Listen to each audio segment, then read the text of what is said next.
Hello बच्चों, आज मैंने आप लोगों को हिंदी व्याकरण में वाक्य विचार इस पाठ का पुनर्अभ्यास समझा रही हूँ।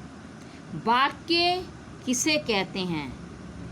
वाक्य मैं चैप्टर पहले भी समझा चुकी हूँ, आज मैं फिर से बता रही हूँ कि वाक्य किसे कहते हैं। वाक्य ऐसा सार्थक समूह का ऐसा जो वाक्य सार्थक शब्द समूह जो व्यवस्थित रूप से पूरा आशय प्रकट कर सके वाक्य कहलाता है। तो हम सीधे शब्दों में कह सकते हैं कि शब्दों का सार्थक समूह जो व्यवस्थित हो और आशय स्पष्ट करता हो उसे वाक्य कहते हैं। वाक्य किसे कहते हैं? शब्दों का सार्थक समूह जो व्यवस्थित हो और पूरा आशय प्रकट कर सके वाक्य कहलाता है। अब है जैसे कि राम ने धर्म की स्थापना की, या सोहन बीमार है, छात्र विद्यालय जाते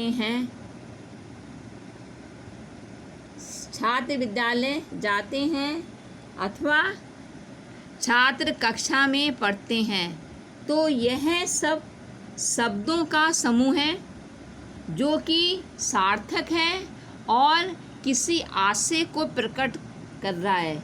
तो हम साधारण शब्दों में कह सकते हैं कि ऐसा सार्थक शब्दों का ऐसा समूह जो कि व्यवस्थित हो तथा किसी आशय को प्रकट करता हो वाक्य कहलाता है। वाक्य के दो अंग होते हैं। वाक्य के दो अंग होते हैं, उद्देश्य और विधेय। वाक्य के दो अंग होते हैं, उद्देश्य या विधेय। वाक्य में जिसके बारे में कुछ बताया जाता है उसे उद्देश्य कहते हैं। वाक्य में जिसके बारे में कुछ बताया जाता है उसे वाक्य कहते हैं। और वाक्य में जो कुछ बताया जाता है उसे विधेय कहते हैं। यानी कि जिसके बारे में बताया जाता है वह उद्देश्य होता है और जो कुछ बताया जाता है वह विधेय होता है। जैसे मोहन बीमार है, तो इसमें मोहन क्या है? उद्देश्य है और उसके बारे में बताया गया कि वह बीमार है। तो यहाँ पर मोहन क्या हो जाएगा? उद्देश्य और बीमार है विधेय। उसी प्रकार से परिश्रमी व्यक्ति सफल रहता है, तो इसमें उद्देश्य है परिश्रमी व्यक्ति और विधेय है सफल रहता है। दूसरा वाक्य है कि सीता पुस्तक लिखती है, तो सीता उद्देश्य है और पुस्तक लिखती है यह विधेय है। विद्यार्थी फुटबॉल खेल रहे हैं, विद्यार्थी उद्देश्य है और फुटबॉल खेल रहे हैं यह क्या है? विधेय है। अब रचना अब मैंने आपको बताया कि वाक्य किसे कहते हैं। वाक्य के कितने अंग होते हैं? तो वाक्य के दो अंग होते हैं, उद्देश्य और विधेय। उद्देश्य जिसके बारे में बताया जाता है वह उद्देश्य होता है और जो कुछ बताया जाता है वह विधेय होता है। जैसे मैंने बताया था कि विद्यार्थी फुटबॉल खेल रहे हैं, तो विद्यार्थी इसमें हो जाएगा उद्देश्य और फुटबॉल खेल रहे हैं ये हो जाएगा विधेय। अब हम वाक्यों का वर्गीकरण दो प्रकार से कर सकते हैं। वाक्यों को दो प्रकार से बांटा जा सकता है। रचना के आधार पर, दूसरा है अर्थ के आधार पर। रचना के आधार पर वाक्य तीन प्रकार के होते हैं: सरल वाक्य, संयुक्त वाक्य और मिश्र वाक्य। जबकि अर्थ के अनुसार वाक्य 8 प्रकार के होते हैं: विधानवाचक, निषेधवाचक, प्रश्नवाचक, आज्ञावाचक, संदेहवाचक, इच्छावाचक और संकेतवाचक और विस्मयादिबोधक।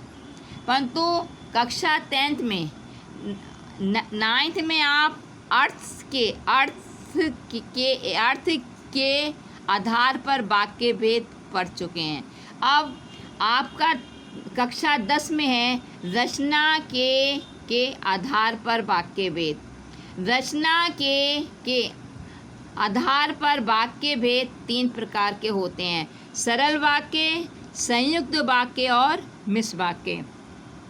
अब है सरल वाक्य किसे कहते हैं? सरल वाक्य जिन वाक्यों में एक ही मुख्य क्रिया होती है उन्हें हम सरल वाक्य कहते हैं। जिस वाक्य में एक ही क्रिया होती है और एक ही उद्देश्य होता है वहाँ पर सरल वाक्य होता है। जैसे पानी बरस रहा है या बच्चे मैदान में खेल रहे हैं। अब यहाँ पर एक ही सरल वाक्य है, इसमें एक ही क्रिया है, तो यह हमारा हो जाएगा सरल वाक्य। फिर है आपका संयुक्त वाक्य। जिस वाक्य में जहाँ पर दो सरल वाक्य किसी समूचे बोधक अव्यय से जुड़े होते हैं, जहाँ पर दो या दो से जो अधिक वाक्य किसी समूचे बोधक अव्यय से जुड़े रहते हैं वहाँ पर संयुक्त वाक्य होता है। जैसे हमने सुबह से शाम तक बाजार की खाक छानी किंतु कुछ काम नहीं बना। तो जहाँ उसी प्रकार से संयुक्त वाक्य में जहाँ पर दो या दो से अधिक उपवाक्य किसी समुच्चय बोधक अव्यय से जुड़े होते हैं वहाँ पर संयुक्त वाक्य होता है। जैसे रात हुई और तारे निकले। तो यहाँ पर देखिए दो सरल वाक्य हैं, दो वाक्य और समुच्चय बोधक अव्यय से जुड़े हैं। और दूसरा वाक्य है मैं स्कूल जाऊंगा क्यों नहीं जाऊंगा किंतु मैं स्कूल जाऊंगा या शादी पर जाऊंगा। तो यहाँ पर जहाँ बरसात आ गई वरना मैं जीत जाता। तो यहाँ पर जहाँ पर दो वाक्य कि समुच्चय बोधक अव्यय से जुड़े होते हैं वहाँ पर सरल वाक्य संयुक्त वाक्य होता है। फिर होता है मिश्र वाक्य। जिन वाक्यों में एक प्रधान वाक्य होता है और दो या दो से अधिक उपवाक्य होते हैं वहाँ पर मिश्र वाक्य कहते हैं। मिश्र वाक्य कहते हैं जैसे कि मैंने देखा राम ने कहा कि हम लड़ाई नहीं चाहते। तो इसमें राम ने कहा यह मुख्य वाक्य है, प्रधान वाक्य है और उस पर आश्रित है हम लड़ाई नहीं चाहते, यह जो है यह उस पर आश्रित उपवाक्य है। अब उपवाक्य के भेद होते हैं। उपवाक्य के भी 3 भेद होते हैं। संज्ञा उपवाक्य, विशेषण उपवाक्य और क्रिया विशेषण उपवाक्य। अब संज्ञा उपवाक्य, जो उपवाक्य प्रधान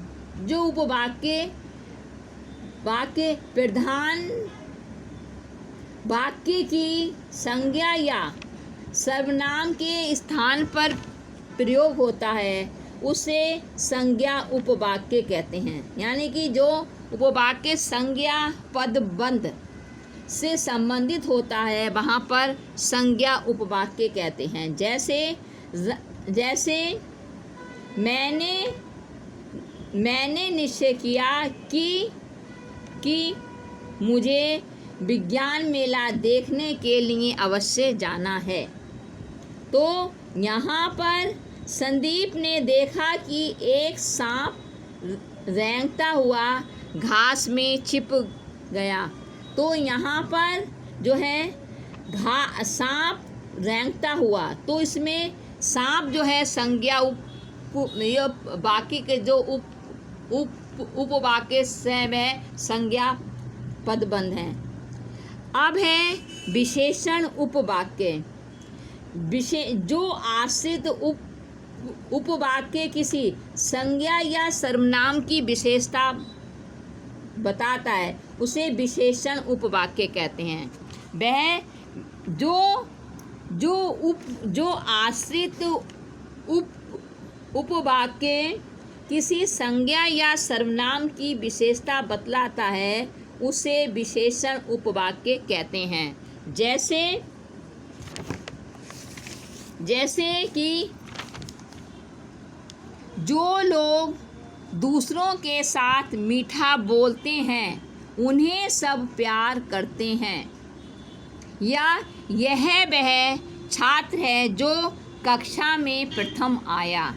तो इसमें आश्रित उपवाक्य क्या है? छात्र की विशेषता बता रहा है। तो ये हो जाएगा हमारा क्या आश्रित उपवाक्य, विशेषण उपवाक्य।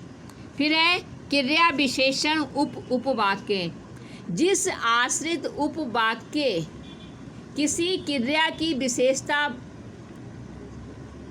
बताता है तब वह क्रिया विशेषण उपवाक्य होता है। देखिए, वह गोरा लड़का जहाँ खड़ा है वहाँ बड़ी धूप है। तो यहाँ पर वहाँ बड़ी धूप है, तो इसमें आश्रित उपवाक्य जो है क्रिया की विशेषता बता रहा है, तो यह आश्रित उपवाक्य होगा। तो इस प्रकार से बच्चों मैंने आपको आज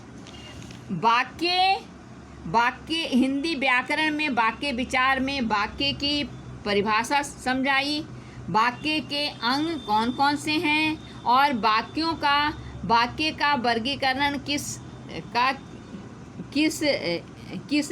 आधार पर होता है, जैसे और रचना के आधार पर वाक्य कितने प्रकार के होते हैं, सरल वाक्य, संयुक्त वाक्य और मिश्र वाक्य। और फिर मिश्र वाक्य में उपवाक्य भेद, उपवाक्य भेद, संज्ञा उपवाक्य, विशेषण उपवाक्य और क्रिया विशेषण उपवाक्य। तो इस प्रकार से बच्चों मैंने आज आप लोगों को जो है विशेषण वाक्य विचार में मैंने आपको रचना के आधार पर वाक्य भेद समझा दिया। मुझे उम्मीद है आप लोग की समझ में जो है आ गया होगा। धन्यवाद।